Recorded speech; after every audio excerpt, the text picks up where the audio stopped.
السلام علیکم۔ آج آپ کے ساتھ جو واقعہ شیئر کروں گا وہ واقعہ ہے ایک باز اور ایک خرگوش کا۔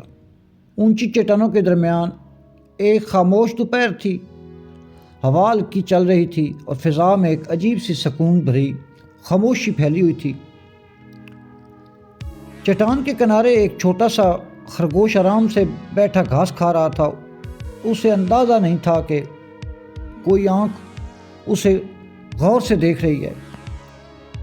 اونچائی پر ایک عقاب اپنے وسیع پروں کے ساتھ فضا میں چکر لگا رہا تھا۔ اس کی آنکھیں تیزی سے نیچے کی طرف جھانک رہی تھی۔ ایک شکار اس کی نظر میں آ چکا تھا۔ اچانک عقاب نے پروں کو سمیٹا اور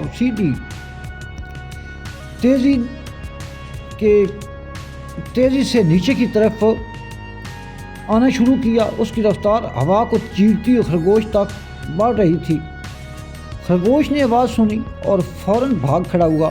وہ تیزی سے اپنی بیل کے قریب پہنچ رہا تھا۔ زندگی اور موت کا دور شروع ہو چکا تھا۔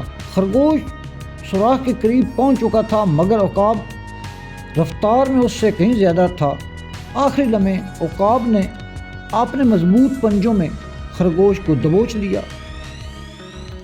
ایک جھٹکے میں عقاب نے خرگوش کو روکا اور فضا پھر خاموش ہو گئی۔ قدرت کا قانون دیکھیں، شکار اور شکاری دونوں اپنے انداز میں کام کرتے ہیں۔ ویڈیو اچھی لگے لائک، شیئر، سبسکرائب کریں۔